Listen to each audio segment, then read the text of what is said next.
Hello everyone, welcome to study classes. आज हम discuss करने वाले हैं बर्नौलीज थ्योरम। बर्नौली की प्रमेय क्या होती है और यह कैसे व्युत्पन्न होती है। स्टूडेंट्स, आप लोगों को हम बता दें कि यह एग्जामिनेशन के पॉइंट ऑफ व्यू से बहुत ही इम्पोर्टेंस है। यूपी बोर्ड 12th में लगभग प्रत्येक ईयर बर्नौली थ्योरम का व्युत्पत्ति यानी प्रूफ पूछ देता है।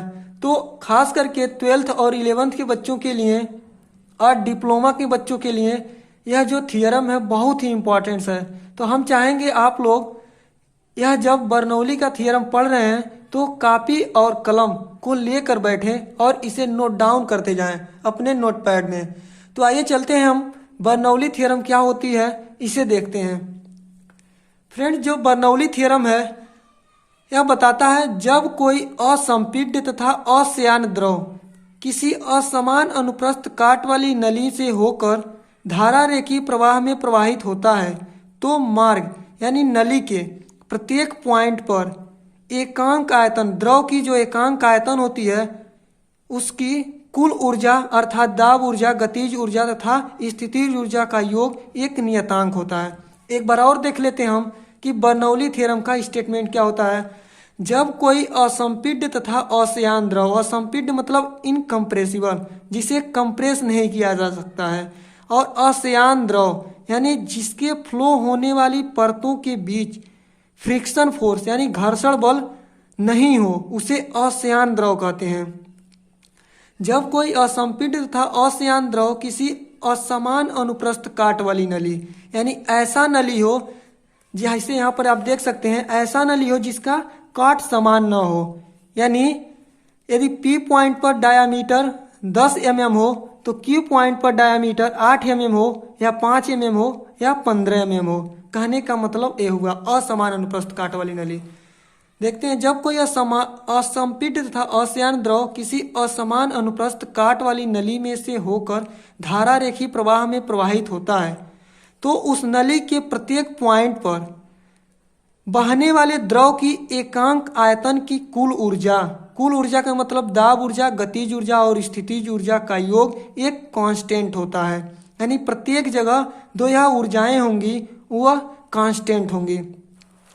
तो इसका जो इक्वेशन होता है वो होता है P प्लस हाफ रो भी square plus rho g h equal to constant. अब हम देख लेते हैं यह कैसे व्युत्पन्न होती है। फ्रेंड्स, आप कापी और कलम लेकर ही बैठिएगा इस प्रमेय को पढ़ने के लिए, क्योंकि यह जो बोर्ड का एग्जाम होता है उसमें कम से कम 5 नंबर में इसका प्रूफ पूछता है।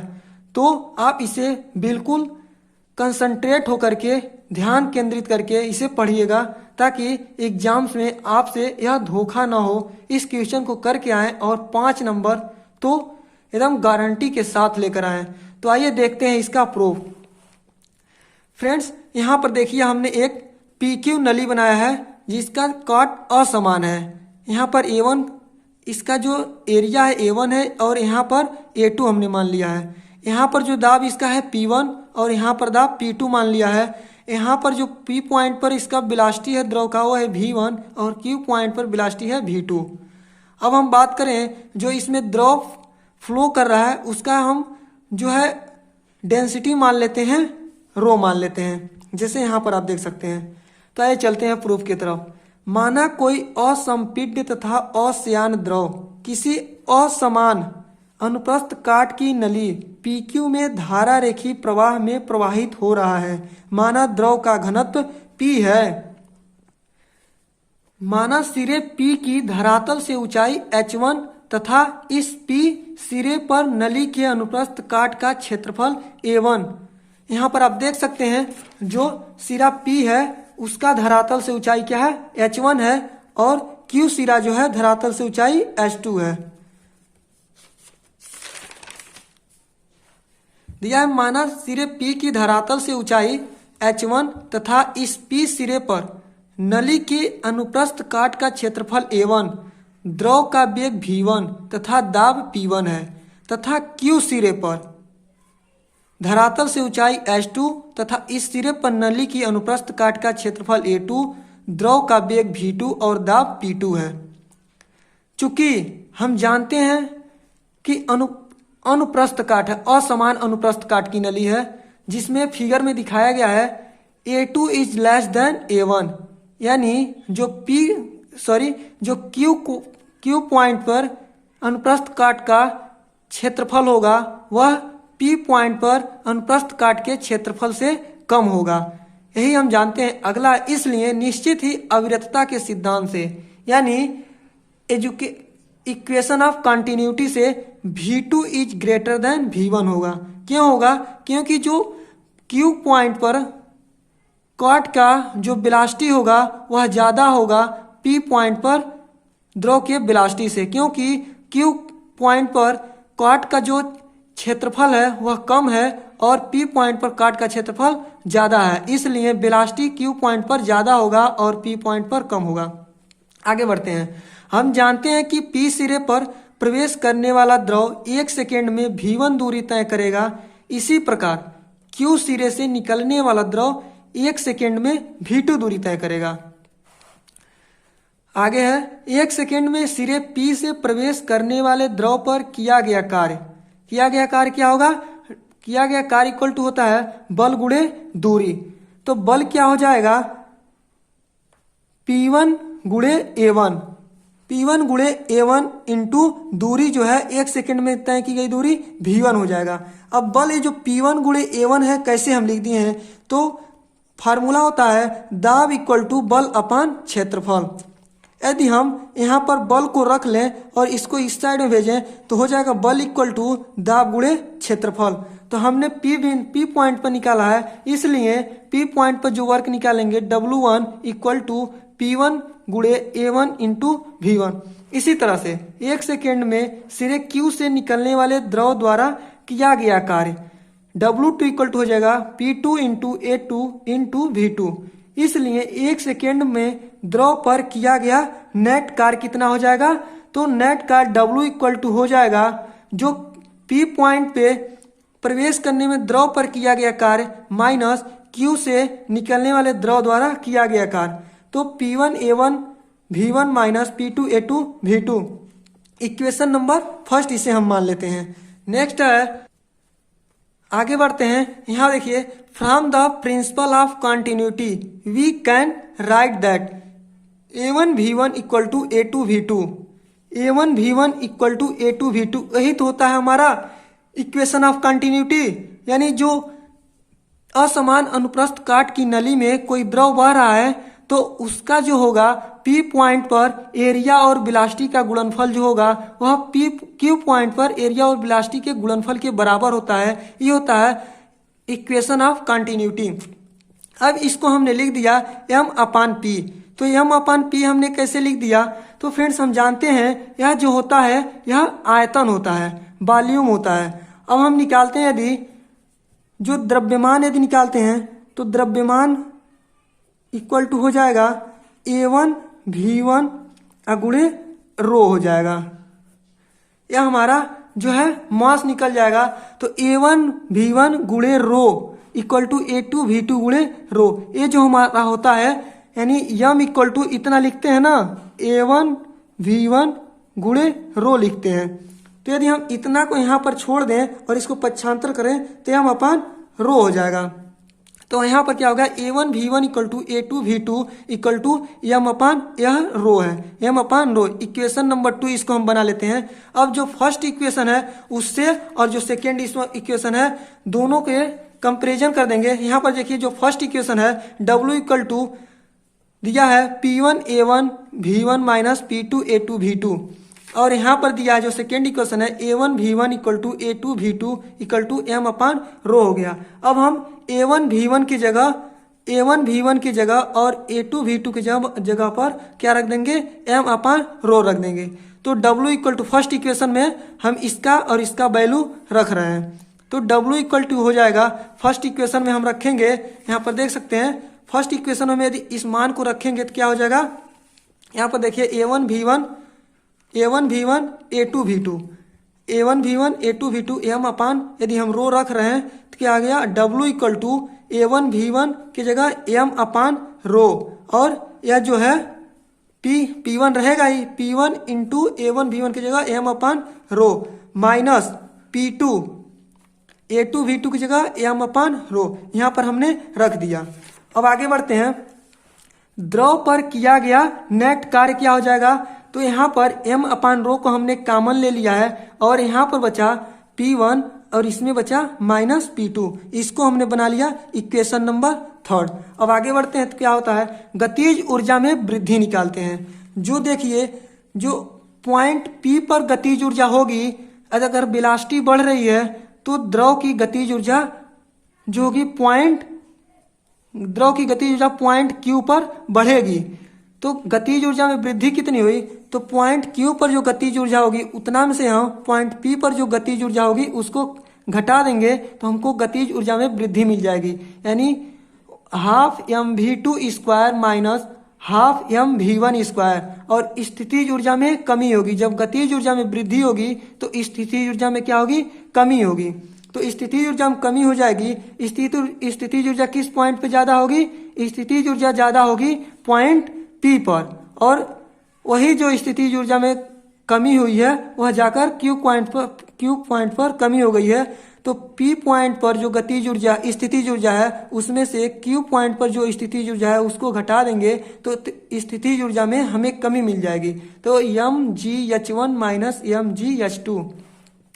द्रव की ऊर्जा में नेट वृद्धि, यानी द्रव की ऊर्जा में जो नेट वृद्धि होगी वह कितना होगी, तो गतिज ऊर्जा में वृद्धि माइनस स्थितिज ऊर्जा में कमी। अब यह जो हम द्रव की ऊर्जा में नेट वृद्धि कहाँ से हो रही है, तो जो वर्क किया जा रहा है उस पे वही जो है वृद्धि के रूप में हमको मिल रही है। तो गतिज ऊर्जा में वृद्धि हमको कितना मिला है, half mv2 square minus half mv1 square, इसको हमने यहाँ पर नोट कर लिया। अब माइनस स्थितिज ऊर्जा में कमी जो मिला है mgh1 माइनस mgh2, उसको हमने माइनस कर लिया। अब इस फैक्ट जो ब्रैकेट दिया है इसको हम तोड़ रहे हैं, तो half mv2 square minus half mv1 square minus यहाँ पर प्लस है तो mgh1 माइनस और माइनस मिलके प्लस हो जाएगा तो प्लस mgh2। अब आगे है ऊर्जा संरक्षण के सिद्धांत से। ऊर्जा संरक्षण के सिद्धांत से क्या होता है कि ऊर्जा को न तो लॉस किया जा सकता है और न ही क्रिएट कर सकते हैं। यही होता है कंजर्वेशन लॉ ऑफ एनर्जी, यानी एनर्जी कंजर्वेशन के थियरी से हम क्या कर सकते हैं, द्रव पर किया गया नेट कार्य इक्वल टू द्रव की ऊर्जा में नेट वृद्धि। जो हमने पहले बताया है कि यह जो द्रव की ऊर्जा में नेट वृद्धि हो रही है वह कहाँ से हो रही है, तो द्रव पे हमने जो कार्य कर रहा है उसके बराबर होगी द्रव की ऊर्जा में नेट वृद्धि।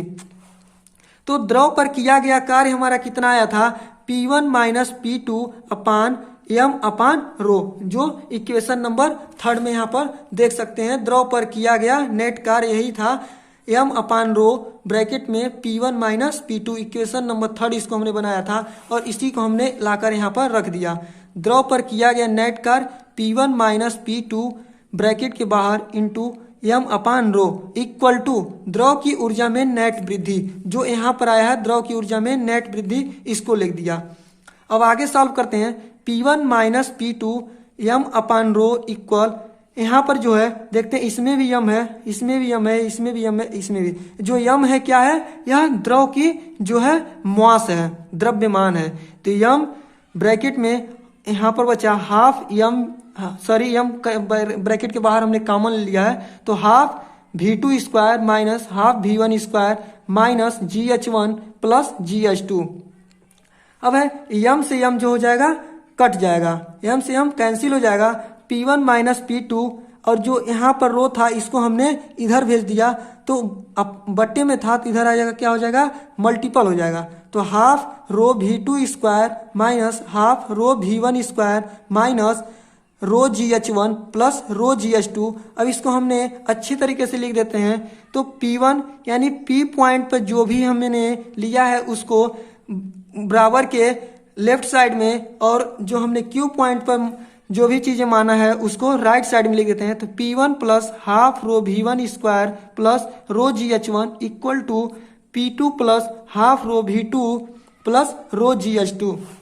आगे देख लेते हैं, अभी हमें प्रूफ नहीं मिला है। आगे देखिए यहाँ पर देख सकते हैं P1 plus half rho v1 plus rho gh1 equal to P1 plus half rho V1 square plus rho GH1 equal to P2 plus half rho V2 square plus rho GH2।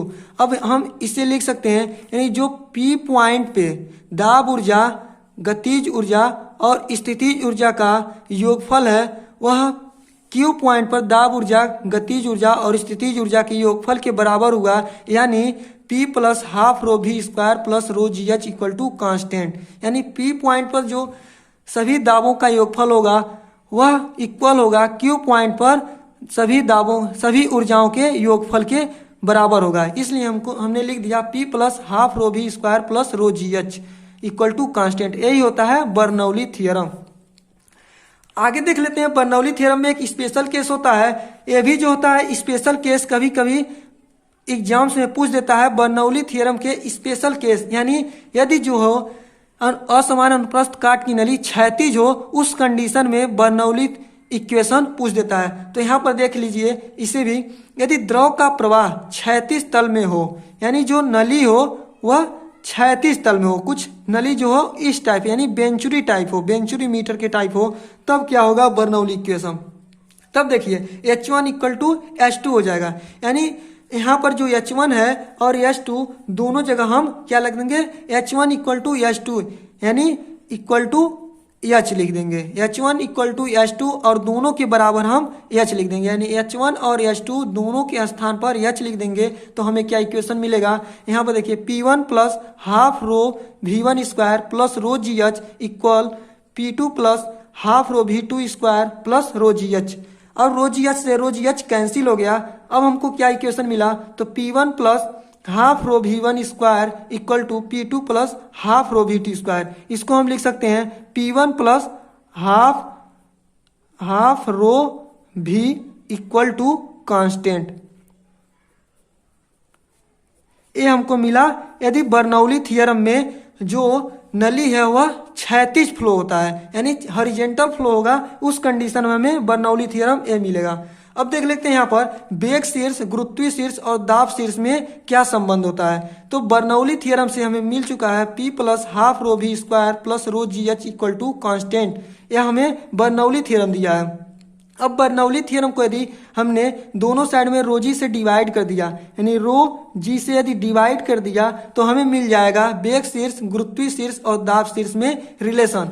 तो P upon rho g plus half rho V square upon rho g plus rho GH upon rho g equal to constant. तो यहाँ पर P upon rho जी हो गया और यहाँ पर रो से रो कट गया, तो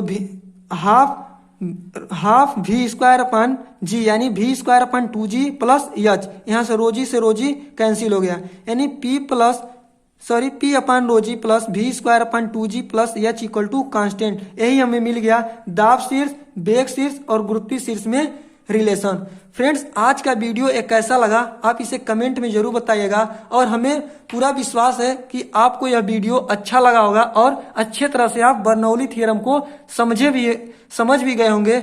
फ्रेंड्स, यदि आपको कहीं समझने में दिक्कत हुई हो तो आप कमेंट करके आप हमसे पूछ सकते हैं, पुनः इस पे कंफर्म कर देंगे कि जहां पर आपको दिक्कत हुई होगी। फ्रेंड्स, यह वीडियो यदि आपको अच्छा लगा हो तो अपने दोस्तों के बीच ज़्यादा से ज़्यादा शेयर कीजिएगा, और चैनल पर पहले बार आए होंगे तो चैनल को सब्सक्राइब कर दीजिएगा, क्योंकि हम इसी तरह से वीडियो आपके लिए लाते रहेंगे जो आपको एग्जामिनेशन में बहुत ज़्यादा सहायता करेगा। फ्रेंड्स, आज के लिए बस इतना ही, मिलते हैं पुनः अगले वीडियो में। थैंक यू फ्रेंड्स, वीडियो देखने के लिए आपको बहुत बहुत धन्यवाद।